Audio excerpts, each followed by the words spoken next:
Okay, great. Okay. Cool. All right, Yes, go so ahead. today we're talking about eating disorder recovery and basically a how to go from the recovery process to mindful eating and really heal that relationship with food. So me and Kara both come from super different backgrounds with our eating disorders. And we'll start by going into a little bit about ourselves. So I battled with binge eating my entire life, and it was really hard to go from being a super insecure young girl to figuring out how to fuel myself and deal with like the body image issues. And so I turned to binge eating in order to comfort myself with like a lot of issues that I had growing up, especially through my parents' divorce and just being like really insecure. And then when I decided finally in college that I wanted to lose weight, I dove into nutrition and health head first, and it kind of dove into this obsession. And that's when I found myself struggling with orthorexia. But so now it's been really a healing journey of recovering and learning how to heal that relationship with food and overcome that obsession and just live my life so that I can finally be happy. Yeah, love it. Not love that what you went through, but love you for sharing. Um, so I started out with anorexia when I was 15, and similar to like Bree, it stemmed from like feeling out of control in my life. My parents were going through a divorce. I didn't have a lot of confidence. I felt very insecure, and I had compounded my self-worth with the way that I looked. So I was really obsessed with the fashion industry. I did some modeling when I was younger, and I just really felt like my worth was literally correlated to the way that I looked, that it was all exterior. And that led to like a 10-year battle with anorexia and bulimia. And further down the line, it became a binging and a purging situation, or like a binger and a cleansing. So I would go through these moments of being perfect and then throwing up all the time. And it took me 3 years to recover. I spent 3 years consciously trying to heal myself and heal that relationship with food. And so, yeah, it was until I was 25, and now I'm 25 and I'm 29. For almost 5 years. I'll be 30 really soon. And it's like my mission now is to help people recover more quickly. Yeah, I think that's what we're both definitely trying to do. Definitely trying to share what we've learned through the transformation process so that you guys can go through that recovery process so much faster and learn from our mistakes and really just get all our how-to tips so you can cut right to the chase and go live your life because that's the goal. Ah, okay, so let's dive into the tips. You go ahead and go first on number one, babe.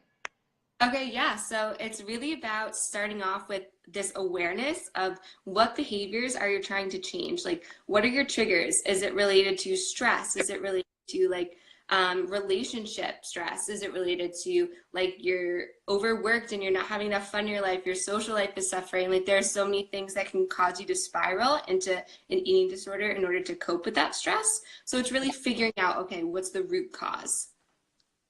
Yeah, absolutely. So, like Bree said, finding that awareness of what your triggers and what your behaviors are. So, like, what are the thoughts that you're having? What are the criticisms that you're giving yourself? The comparisons that you have between yourself and your life. And now in the modern world, like, are you comparing your life to someone's Instagram feed? All of that can feed into the behaviors and the thought process that lead us into having an abusive relationship with food and ultimately with ourselves. And figuring out like what your stressors are. So like when I was in my early teens and this started, I really got that like one of the triggers for me was like reading magazines and like paying attention to the media and like watching America's Next Top Model and reading Us Weekly. Like those were triggers for me. And also just not feeling good enough at school. Like I wasn't I had this story that I wasn't popular and I didn't have a lot of friends. And I don't even know if that's true or not, but at the time it was my truth. And that was a trigger for me. And so getting clear that a lot of what had me develop this coping mechanism, because I used food to check out. So it was my way of like not having to think about all of the insecurity and all of the stress, all the comparison. And so for me, food was like my checkout time. I was like, peace, I'm out. I'm just going to numb myself. And so getting clear on what I was actually doing with the behavior, because like, yes, I wanted to be thin and beautiful, but really what I was doing is I was numbing and checking out of life. Yeah, definitely. I mean, you said some big things in there with like between the comparison thing. I think we all do that in some form, whether it's like you said with magazines or like Pinterest and of course on Instagram. I mean, it's everywhere. Celebrities, like whatever you pay attention to, there's going to be some comparison. And then definitely using food to check out and to numb yourself and distract, really distract yourself from like what's going on in your life that you're not addressing. And that's pretty much the definition of a trigger. Like brings you to distraction and just using food to cope with something instead of actually dealing with the problem. Exactly. Yeah. So we had touched on this when we were sort of prepping this call, but like sometimes food's the middleman. So like what we're using food as like the numbing or the coping or to help us feel better, um, instead of dealing with the actual problem. And oftentimes it's not just that we have a problem with food, it's that there's some other void that we feel like is there. Yeah, definitely. Yeah. So like step number one, identify your triggers and your behaviors. Like get clear on what you're doing and try to make an inquiry into like why you're doing this. Yeah, whether it's like through journaling or like talking to a friend, which kind of leads us actually into the next tip. So I guess I'll just say that first, which is taking that whole monologue inside your head of figuring out, okay, like, all right, this is what's really going on. These are my like self-sabotage thoughts. This is the criticism, and turning that into a dialogue, whether it's just in your journal with a best friend, with a health coach, a trained professional. Like it's not always an option for somebody to go seek out a therapist, but there's so many other options to be able to take that inner voice, that inner ED voice, and turn it into an actual talk. And so you can externalize it and make it real and something that you can deal with instead of just like harping on those feelings that you have inside. Yeah. Yeah. And sometimes when you say something out loud, you'll actually experience it differently. So it's really easy to get stuck in, like you said, a monocle and these like circular patterns in our brain and these thought processes. And then we actually say it out loud to someone and we have a completely different experience or reaction to like what it is that we had said. So it's kind of like if you feel in your mind that you love someone and you haven't told them yet, and then you tell them, your experience of loving them shifts because you had said it out loud. It makes it more real. It makes it more tangible. And like your word creates your world. So if you're constantly in your brain and you're saying all of these things and you're keeping it and you're suppressing it to yourselves, you are limiting your expression in life. And so having a conversation with someone, getting into a dialogue with someone, like Bree said, if you're not ready to actually talk, start with journaling because that stimulates a different part of your brain as well. But then getting into a dialogue with someone, like actually talking with someone about what you're dealing with and what you're going through, especially as women, like we have the gift of gab. Talking is therapeutic for us. We say like 1,300 words for every one word a man says. So like find someone to talk to that you trust. Again, if you have a therapist, great. If you need to talk with a health coach, find a support group, find a best friend. That's Or definitely so reach out on Instagram, just like in a DM. Find somebody who has like a similar story or situation, or is doing something you like or you want to learn more about. Like reach out to them, just like a hi, like this is what I'm going through, and thanks for your support. And then it opens like this conversation to where all of a sudden it's not like you against the world. It's like you with your team, like working together towards a common goal, which is so important to have people supporting you. Yeah. Yeah. Human to human contact, like and just being in Yeah, conversation, just simple. that science supports that in order that a part of health is having being in communication. And so it's really fundamental. Yeah. Yeah. And I mean, I think a lot of the triggers come from feeling isolated or lonely or like unheard. Yeah. So getting that support in like a really real way, like talking to somebody person to person or just like on the phone, like whatever it has to be, can like get rid of those triggers sometimes too. So it's like two birds in one stone. Mm-hmm. Absolutely. I completely agree with you. Yeah. Cool. Awesome. And then we have our first tip was to really understand your behaviors and create an awareness of what's going on. Our second tip was to turn that monologue of your inner ED voice into like an actual dialogue to get support from somebody, whether it be a best friend or a health coach or anybody really that will listen and support you. And then the third tip is to really expand your knowledge and education about food and understand why you're eating the way you are. Like make it a bigger story. And I know, Kara, you had like a really great point about this with what you did being a holistic nutritionist. Sure. So like what I think part of the knowledge and the education, what worked for me, so this isn't the truth, and it's not that it's concrete and that there aren't other ways, but for me personally, I was like 22 and I was finally starting to be like, okay, I can't live like this anymore. And I got Netflix and I came across a documentary called Food Inc. I Food, think yeah, there's I'm a sure. couple good. And so then that like got me like really interested in like what is going on in the food industry. And Yeah. so it kind of took my mind off of diet and eating to be skinny, and it really got me interested in like what is going on in the food industry. And like one documentary led to another, and then I started learning about I watched Forks Over Knives, and then I read the China study. And so my relationship with food shifted to like like I do care about the environment, and the way that I eat can be an expression of that value. Okay, so I'm voting with my dollar. Okay, I don't love the way that there's a revolving door of like, board members in specific companies and industries that then go and become regulatory agents in our government. I don't like that. I don't stand for that. Okay, I'm going to use the way that I eat to be representational of what my core values are. And although I'm not a vegan anymore, just having the way that I eat be about something other than being skinny really made a difference for me because it created a more empowering context for what food was and what food could be. And so that created value for me. So again, like that doesn't mean it's going to resonate with you, but having education and knowledge will help you, like Bree said, look at food from a different standpoint. Yeah, and I actually had a slightly different thing with this tip with using like knowledge about food because from where I came from with orthorexia, I really turned my knowledge and interest about food, especially because I was not vegan. I was actually really strict paleo for a very long time. I was so interested in that, and I used that philosophy for everything that I did and for every plate that I saw, and I actually became so obsessive over it. So I had to take my knowledge about food and learn how to use it differently because it was like I couldn't do anything if it wasn't paleo. So I had to make even simpler ideas about food for myself that would allow me to not be so strict. So my knowledge about food was like saying, okay, well, what are the biggest overarching, like simple ideas that keep me healthy, that like eating real food, eating like lots of vegetables, like making it super simple and like understanding like the core ideas behind like the most common, like popular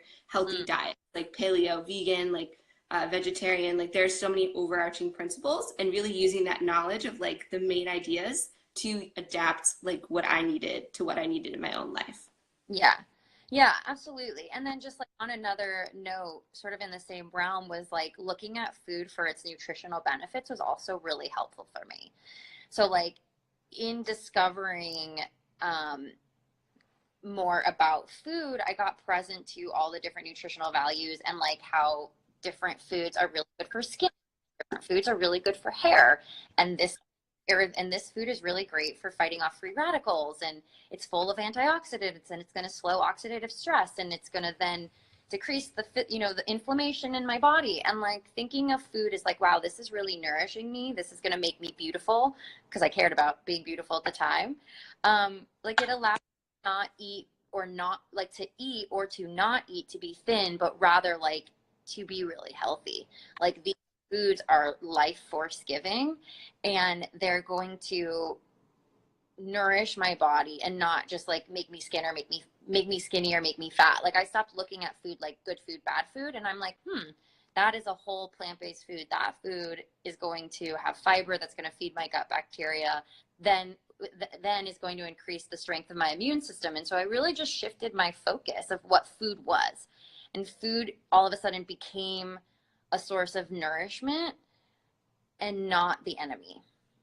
Yeah, totally. Like questioning your beliefs about food, of like looking at that good food, bad food, and constantly being open to like what is like the actual thing that's going on behind all of this. Like with the nutrition, with like how's this going to affect my gut, how is this going to affect my skin, my hair, all that kind of stuff. Like learning about the food itself and getting rid of just the like, oh, this is good, this is bad idea about food.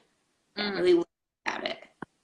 Yeah, and it doesn't, and it can be any way. Like, I think it's important to mention that, like, the knowledge and the education, like, it might be different for everybody. Like, the type of knowledge and education that's going to make a difference for you might not be the same knowledge and education that made a difference for us. But sort of, like creating a different context for the food comes through reaching out, seeking out other resources, and finding other ways of looking at food. Yeah. Awesome. Okay, so that was tip number 4. So Three? so far we've gone 1 through 4, one or 3. Yeah. Oh shoot, guys, I'm ahead of myself. But Yeah. okay, so But that was tip because we number have, 3, and now we're on to number 4. Got yeah. it.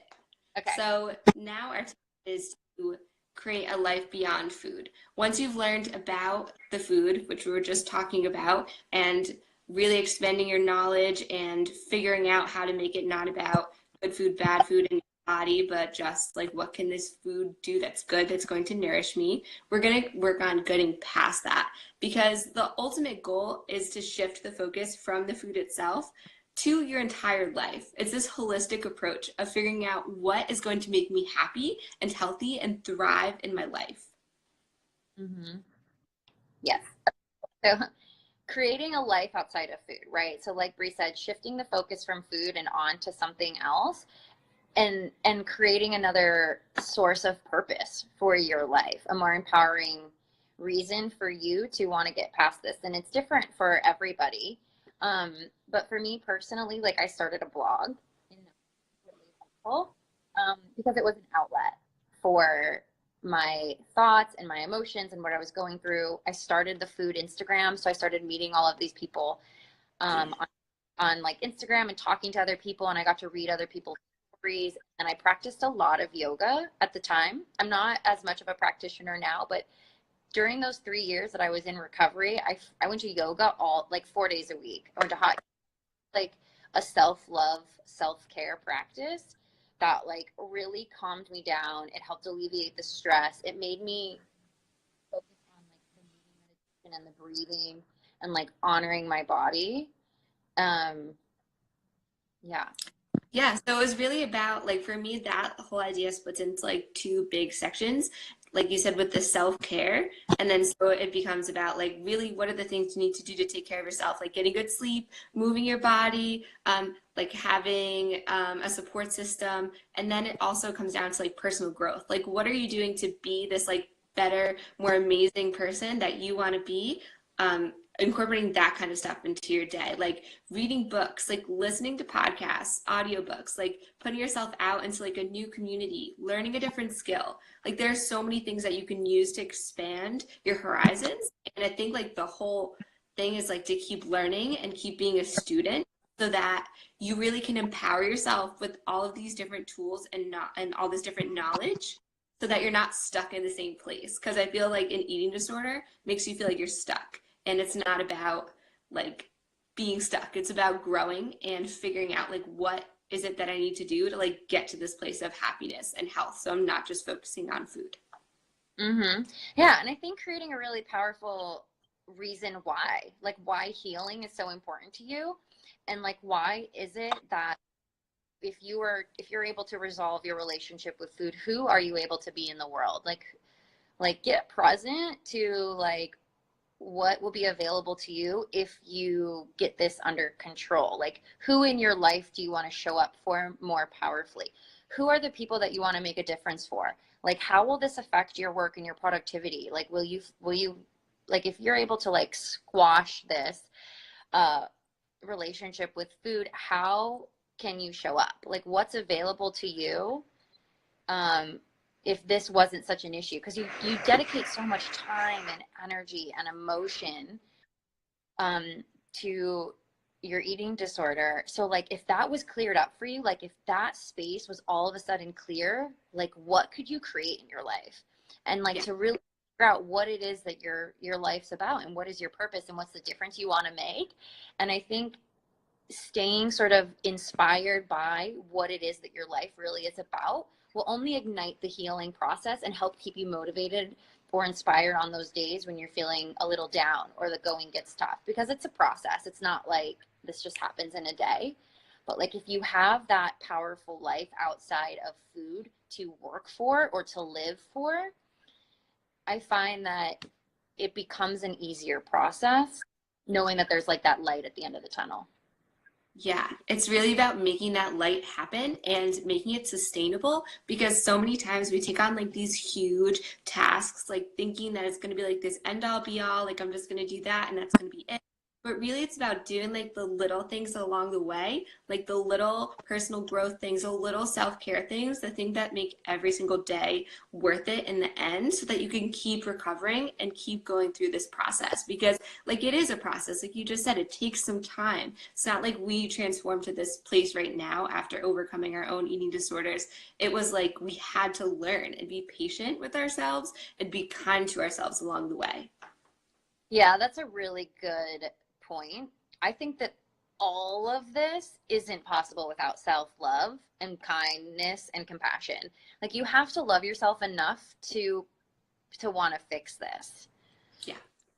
Like self-love is like literally the foundation upon which your healing process will come to life and will occur. So again, kindness and compassion and love, like you have to love yourself and know that you're worth it and that you're enough and that you have value, Yes. and really believe those things. And I'm a big proponent of this. I tell this to some of my clients, like even if you don't believe it yet, you need to start telling yourself it. And like Yeah. I sticky notes on my mirror all the time.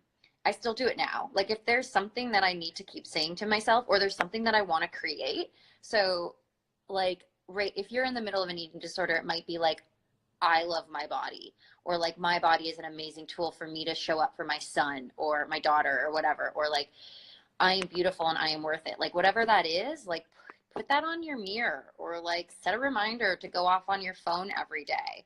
Like, and again, I always tell people if you don't believe them yet, that's fine. Just like start saying them and like they'll become more real. Like don't trust me, take Buddha's word for it. He says that which you think you become.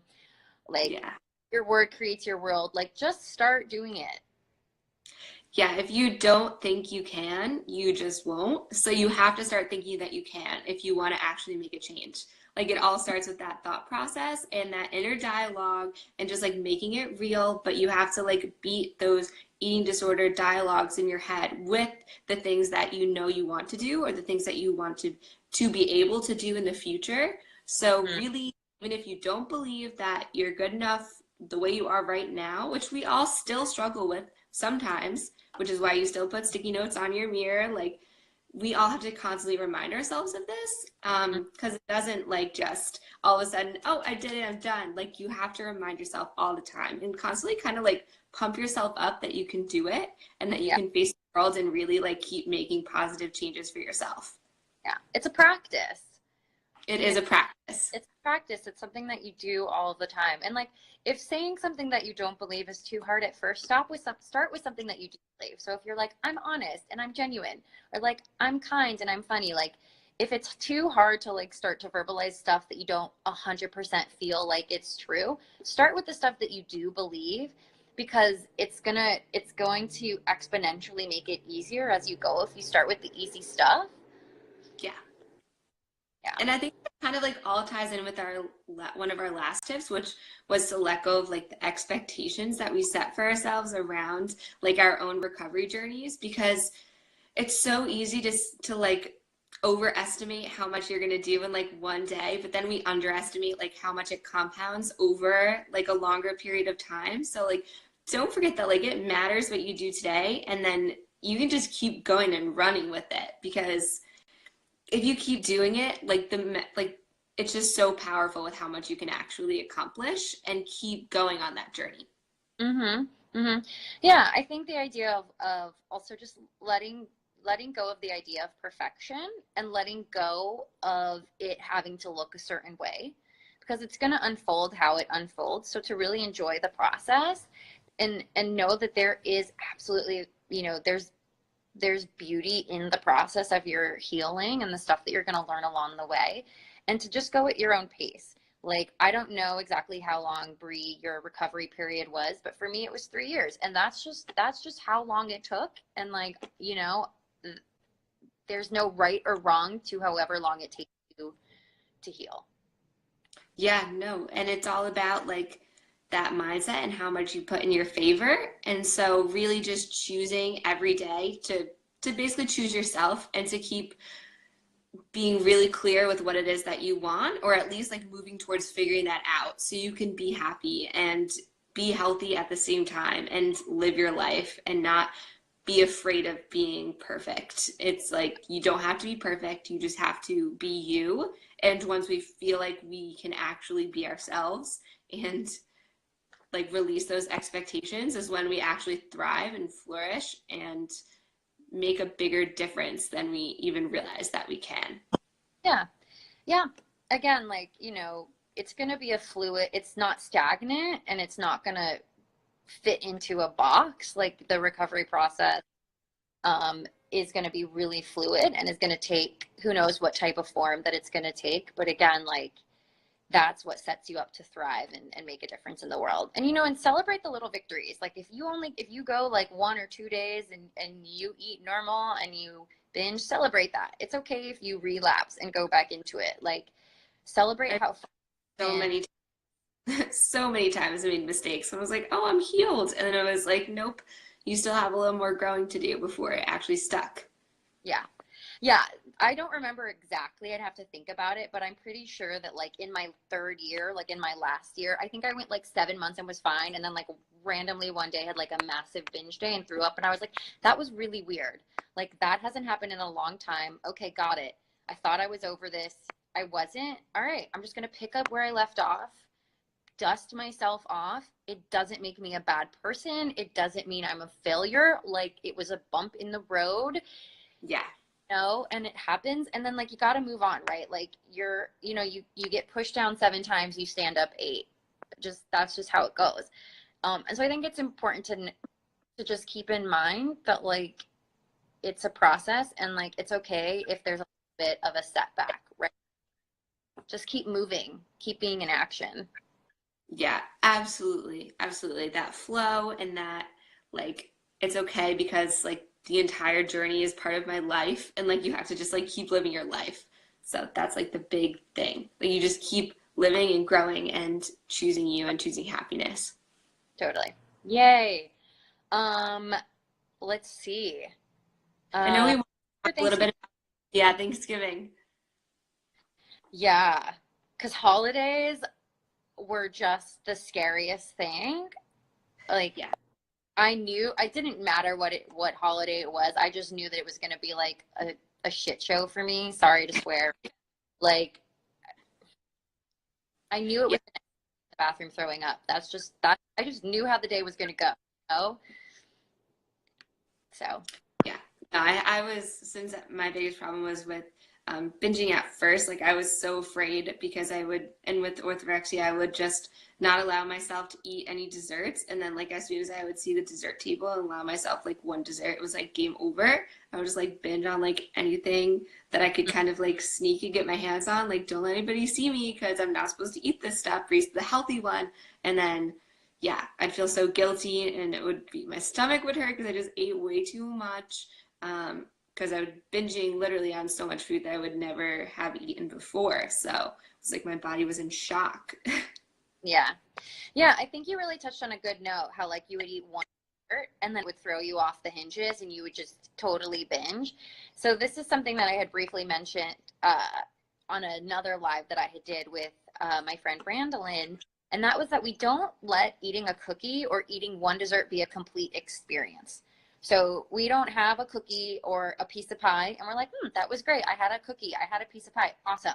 No, we don't put a period at the end of that experience. We're like, okay, I'm a horrible person. I ruined everything. I'm going to eat everything in sight, or I have to work out crazy, amount of hours tomorrow, or I have to eat salad for the next 5 days, or I have to starve myself, or whatever. It's like, no, you don't. Like, you had a cookie, period, end of story. It doesn't mean anything about you. It doesn't mean anything about the rest of your life. Like, just let it be a complete experience. Enjoy that piece of pie. Like, you literally enjoy, like, one of life's many pleasures is to enjoy a really delicious dessert. And instead of enjoying, you made it this horrible thing. And it's just, you had a piece of pie. Yeah, I think we get so hung up on like old habits, like basically making our future habits like the exact same, but we did because it's what we used to do in the past doesn't mean that like if you eat a cookie, you're going to binge on it. Like you are allowed to change that habit. It's going to be a little bit difficult because you're so used to making like cookies into like a binging thing, but you're allowed to say, no, I'm just going to like eat a cookie or a couple cookies and that's going to be it. I'm just going to enjoy my dessert and I'm going to feel good about it. Like it's completely different what maybe you, sorry, my dog is scratching at the door.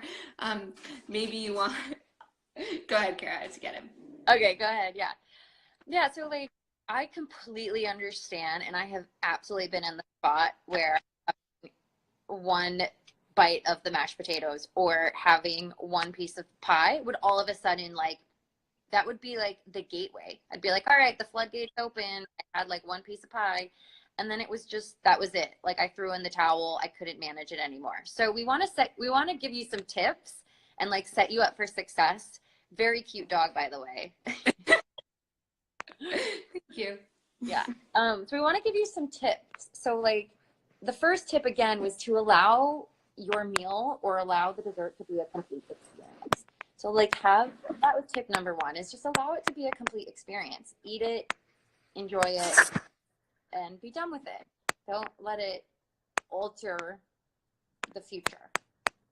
Yes. And so another thing that we said was important too that we hadn't mentioned yet was to make sure you treat Thanksgiving or whatever holiday you're going to like a normal day, because a lot of the times we forget that like you still need to eat breakfast. If it's like a dinner party, you still need to eat lunch. Like don't starve yourself and throw your entire day off and make it like completely different. Like if you're gonna indulge, but indulge like for dinner and then like but still go and do your normal like breakfast, lunch, like daily thing. Yeah.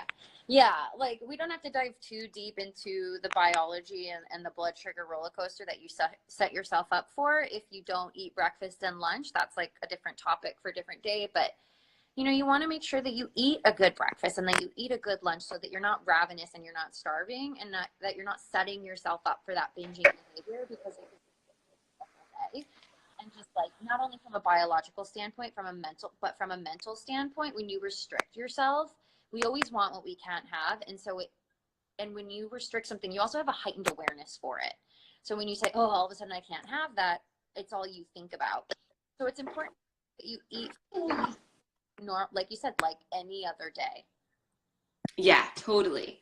And then also don't forget what Thanksgiving is all about and like the holidays are all just spending your time with the loved ones in your life, your friends, your family, and really just being present at the party and not feeling like you have to stick to like food rules and specific plans about how the day is going to go because we all imagine like scenarios of like the bad stuff, the bad like worst case scenario, and then like how we actually want it to go. But just really what is that day there for and like living in the moment. It seems super complicated, but it's really about just going to the party and being invested in like the other people that are there, like talking to them, being social. Don't just like around the like food thinking like, oh, what am I going to eat later, what am I going to eat, should I eat this, should I eat that? Like no, it's not about that. It's about the actual party, the entire thing. Yeah, it's a day of gratitude, Yeah. I've seen some pretty, I think that it's, again, Thanksgiving is a holiday to be grateful and thankful for the things that you have. So maybe it would help you to create a list before the actual event of like what it is that you are grateful for and get present to like all of the awesome kick-ass things that you have in your life. Again, taking the focus off of the food and make it about your relationships and your family, and that you get to spend time with your friends and that you have a day off work, I hope. And Yeah. take the pressure and focus off of the food and really make it about what the day is supposed to be. And that's a day of like giving thanks and a family and yeah. Yeah. No, I think like we put so much pressure on the holidays, but like just remember that you're human and like we're all going through the stress and we're all going through this like pressure to be perfect on the holidays and worrying about eating like every single person. Like if you're not worrying about your eating disorder or worrying about like recovery, it's about like the other people who are just like, ah, I've been indulging way too much. Like I want to lose weight, like the pressure from the diet industry. Like there's just so much going on around the holidays for everybody. Yeah. Everybody the pressure. So don't forget, you're not the only one. Not that it always makes you feel better, but you're not. You know, we all go through it. Yeah, that's a good point. That like just knowing that someone else has stress doesn't necessarily make your stress seem any less. Yeah. But I do think again it allows you to maybe not get so stuck on yourself and not focus so much on yourself, but realize that there are other people out there going through their own battles. Yeah. Totally. We hit all of our tips. So like, you know, make food a complete experience. Don't bring like Thanksgiving into the rest of the week or the weekend. Eat like any other day, right? Have breakfast and lunch. Keep the holiday on the holiday. You know, and on the holiday, yeah, totally. And be present on the holiday. Yeah. Is there anything we missed? I don't think so. I really don't think so. Yeah. I wonder if live because we like ended and redid it. Did anyone join on your end? I don't know. Yeah, it said no. So I wonder if just like because we had those technical difficulties in the beginning. So anyways, this was awesome. Let's quickly run through our tips on how to overcome it for people. So number one, create awareness around your triggers and your behavior. So get present to like what you're doing, why you're doing it, and then what sort of sets the behavior in motion. Yeah. Number two was turning from the monologue to the dialogue and really allowing that inner ED voice to be crushed by actual conversation and actual actions so that you can reach out and get the support that you need. 3 is education and knowledge. So maybe if you want to go with more what? Maybe if you want to go with number 3. Yeah, so education and knowledge. So learn more about about food in general, and that can take forms, but we both agree that gaining more knowledge and education around the way you eat or how you eat or about the food industry or about health can be beneficial. Yeah. And number 4, really making a life beyond food and figuring out like, okay, so what is my life actually about? What kinds of things do I want to do to make my life living and fun and enjoying? So really like self-care stuff and like whether it's yoga or or like date nights with your boyfriends, like whatever that stuff is, that's important. Mm-hmm. Yeah. And then number 5 is to let go of the expectations that your recovery is going to look a certain way, because you're going to take however long you take and it's going to look however it's going to look, and it's not right or wrong, and it's your own unique journey. So don't put pressure on yourself that it is going to go. Yeah, completely. Boom. Boom, that's it. Yay, Kara, we finished our live. Thank you guys for joining us. It was really awesome to have this experience, and you stuck with us and listened to our tips. We hope they're super helpful.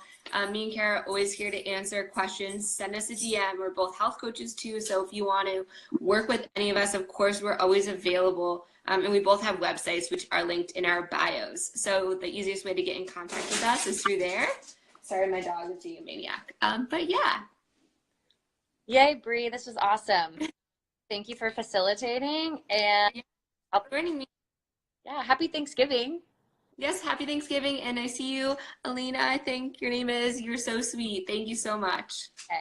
Chat with you soon, boo.